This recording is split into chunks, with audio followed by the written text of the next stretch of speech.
मुस्नद इमाम अहमद और अल-अदबुल मुफरद कि नबी सल्लल्लाहु अलैहि वसल्लम ने फरमाया, जो शख्स अपने नसब पर फख्र करे उसको कहो कि अपने बाप का उज़्वे तनासुल काट के अपने मुंह में रख ले। और ये बात कनाए से ना करना, डायरेक्ट बात करना कि अपने बाप की शर्मगाह काट के अपनी जुबान पे रख लो अगर तुम अपने जाहिलियत वाले नसब पे फख्र करते हो। अस्तगफिरुल्लाह तो बोली हुजूर ऐसी जुबान से बात निकाल सकते? तो माने बेईमान हो जाए इस हदीस को मान के।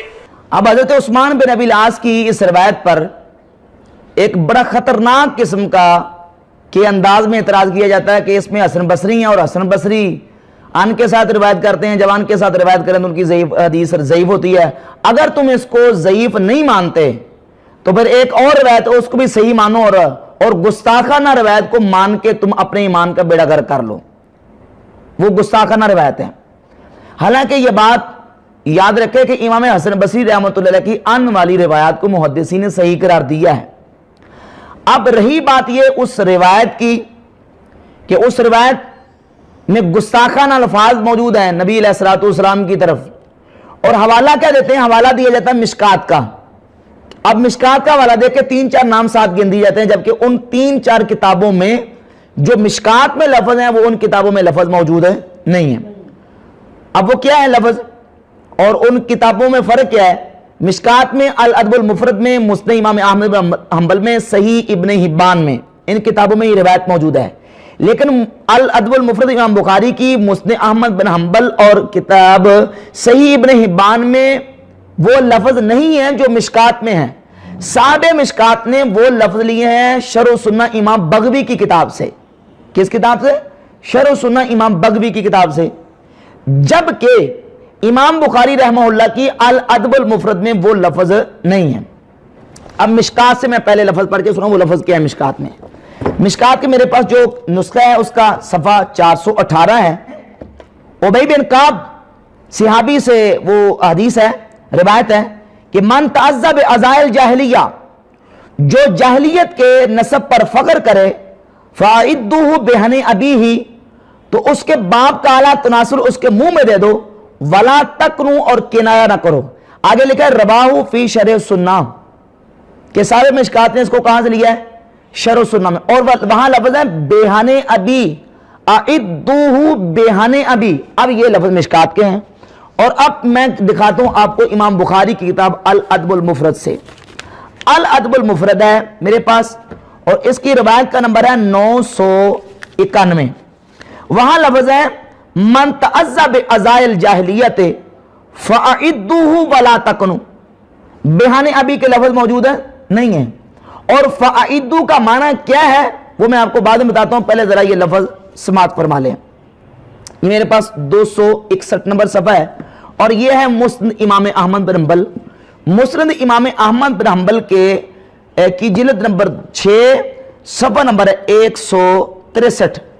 मन तअज़्ज़ा बिअज़ाइल जाहिलियत फ़अइद्दुहु वला तकनु, यहाँ में बेहाने अबी के लफ्ज मौजूद नहीं है। और यह है इमाम इब्न हिब्बान रहमहुल्लाह की किताब सही इब्न हिब्बान। सही इब्न हिब्बान के सफ़ा नंबर 884, हदीस का नंबर 3153। मन तअज़्ज़ा बिअज़ाइल जाहिलियत फ़अइद्दुहु वला तकनु, यहां भी बेहाने अबी के लफ्ज मौजूद नहीं है। लिहाजा अब उन अल्फाज को सामने रखते हुए इन तमाम किताबों पर एतराज करना यह तासुब और जहालत की निशानी है। अब ये जो किताब है इमाम बुखारी की अल-अदबुल मुफरद, इस रिवायत को मुहक्किक ने नीचे लिखा सहीहुन, कि ये मुस्नद अहमद की हदीस है और हदीस पे क्या है? सही। और इस हदीस को गैर मुक़ल्लिदीन के नासरुद्दीन अलबानी ने सिलसिला तो अहादीस सहिया के नंबर 269 और अलबानी की मिशकात 4902 और दीगर कुतुब अहादीस में अलबानी ने इसको सही करार दिया है। तो जब यह हदीस सही है तो अब इसका मतलब जो इसको सही मानेगा वो गुस्ताख है और वो गुस्ताख रसूल है, तो फिर अलबानी साहब तो गुस्ताख रसूल हो गए ना। और जिस मुहक्किक ने इसको सही कहा वो भी गुस्ताख रसूल है। और जिन्होंने इस गुस्ताखाना हदीस को अपनी किताबों में जिक्र किया है और उसकी तरदीद नहीं की, ज़ाहिर है कि जब जो गुस्ताखाना है तो लाजमी कुरान के खिलाफ है और वो मौजूद मन करते रहता है। اور موضوع اور من گڑت روایت کو بغیر اس کا ذوق بیان کیے اس کو بیان کرنا حلال نہیں حرام ہے. تو اس کا مطلب یہ نکلا کہ سارے محدثین جو ہیں وہ اس جرم اور عظیم گناہ کے مرتکب ہیں، حالانکہ حقیقت ایسی نہیں ہے. بلکہ اس حدیث کا جو صحیح معنی ہے وہ یہ ہے کہ جو بندہ اپنی جاہلیت کے نسب پر فخر کرتا ہے فَعِدُّهُ وَلَا تَقْرُوا، اس کو اس کے آباء و اجداد کے ان گناہوں پہ آر دلاؤ. کیا دلاؤ؟ آر دلاؤ، شرم دلاؤ اور کنایا مت کرو. مطلب یہ ہے کہ اس کو کہو کہ تم اپنے ان آباء و اجداد کے نسب پہ فخر کرتا ہے جو زنا کرتے رہے، جو بتوں کی عبادت کرتے رہے، جو فلاں فلاں قسم کے جرم اور گناہ کرتے رہے، ان پہ تو فخر کرتا ہے. یہ مطلب ہے حدیث کا. اس کا مطلب یہ ہرگز نہیں ہے. اور یہاں تک بھی اگر تسلی نہیں ہوئی تو پھر میں ایک اور مثال پیش کروں گا. اگر اپنے ہی اس طریقے کے مطابق حدیثوں کو گستاخی رسول ثابت کرنا ہے تو پھر یہ دیکھیں ذرا صحیح بخاری، یہ صحیح بخاری اور یہ روایت جو پڑھنے لگا بخاری میں موجود ہے اور مسلم شریف میں بھی موجود ہے. اللہم فَأَيُّمَا مُؤْمِنٍ سَبَّبْتُهُ فَجْعَلْ ذَلِكَ لَهُ قُرْبَةً إِلَيْكَ يَوْمَ الْقِيَامَةِ. اب حدیث کا ترجمہ سن لیں ذرا کہ یا اللہ جس مومن مسلمان کو میں گالیاں دوں، جس مومن کو میں گالی دوں، یہ گالیاں اس مومن کے لیے قیامت والے دن ثواب اور قربت کا ذریعہ بنا دے. آپ اپنے ایمان سے بتائیں کہ کیا نبی کریم صلی اللہ علیہ وسلم اپنے امتی کو گالیاں دے سکتے ہیں؟ حضور تو رحمت للعالمین ہے، رؤوف الرحیم ہے. جو کافروں کو گالیاں نہ دیں وہ مومن کو گالیاں دے سکتے ہیں؟ تو اب یہ ترجمہ کر کے کوئی منکر حدیث کہے کہ بخاری میں تو یہ لکھا کہ حضور اپنے امتیوں کو اور اپنے مومن مسلمانوں کو گالیاں دیتے تھے لہذا حدیث معتبر نہیں ہے، تو یہ جو نیا فرقہ، جو نئے لوگ ہیں اس طرح کے گمراہ قسم کے عقائد پھیلا رہے ہیں، وہ ان کو کیا جواب دیں گے؟ جواب یہ دیا جائے گا کہ بھئی اس کا مطلب یہاں یہ نہیں ہے کہ نعوذ باللہ حضور جو ہے مومنوں کو گالیاں دیتے تھے، بلکہ سبا یا سبو کا جو معنی ہے وہ مختلف جگہ پہ مختلف آتا ہے. سبا یا سبو کا معنی گالی دینا بھی ہوتا ہے، کسی پہ تنقید کرنا بھی ہوتا ہے، کسی کو جھڑکنا، ڈانٹ ٹپٹ کرنا، تنقید کرنا، کسی پہ اعتراض کرنا. سبا یا سبو یہ سارے معانی میں استعمال ہوتا ہے.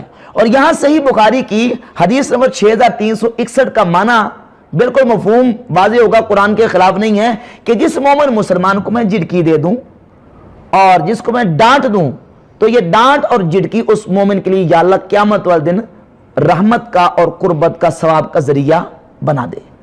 لہذا نبی کریم علیہ السلام خلق عظیم کے منصب پہ فائز ہیں. حضور کبھی گالیاں نہیں دیتے، ورنہ گالی دینا تو سنت انبیاء بن جائے، حالانکہ حضور نے کسی کو گالی نہیں دیتے اور حضور تو خلق عظیم کے منصب پہ فائز ہیں. تو جس طرح یہاں تعویل ہوگی، توجیہ ہوگی، وہاں الادب المفرد کی اس حدیث صحیح میں بھی توجیہ اور تعویل ہوگی کہ نبی کریم علیہ السلام نے جو فرمایا ہے کہ فَعِدُّوا وَلَا تَقْنُوا، اس کا مطلب یہ ہے کہ اس کو اپنے آباء و اجداد کے ان جرائم اور گناہوں پہ آر دلاؤ اور کنایا مت کرو. لہذا کوئی اعتراض نہیں ہے. اور امام حسن بصری کی ان والی حدیث بھی کیا ہے؟ صحیح ہے. اگر اس طرح کے جو اعتراضات کر کے حدیث کو ریجیکٹ کرنا ہے تو پھر یہ بڑا خطرناک سلسلہ ہو جائے گا، اور یہ سلسلہ صرف ان احادیث تک نہیں ٹھہرے گا بلکہ بخاری مسلم تک جائے گا. اور لوگ لے کے گئے ہیں اپنی الٹی عقل کے مطابق. اب کیا بخاری مسلم پہ اعتراضات نہیں کیے گئے؟ اب جو قرآن مقدس اور بخاری محدث ملتانی چتروری کی کتاب ہے سعید ملتانی کی، اس نے قرآن مقدس اور بخاری محدث لے کے جگہ جگہ پہ یہ لکھا کہ امام بخاری گستاخ رسول ہے. اس نے اس طرح کی حدیث کو بیان کیا جس سے رسول پاک علیہ السلام کی گستاخی ثابت ہوتی ہے. تو جس طرح اس کی عقل الٹی اور اس کا اعتراض باطل ہے، اس طرح امام حسن بصری کی ان والی روایت پر اس طرح کا باطل اعتراض کرنا بھی سرے سے لگا اور باطل ہے، اس کی کوئی حقیقت نہیں ہے. لہذا عثمان بن ابی العاص رضی اللہ تعالیٰ عنہ کی یہ حدیث بھی درجہ صحت کو پہنچتی ہے اور شب برات کی فضیلت اس سے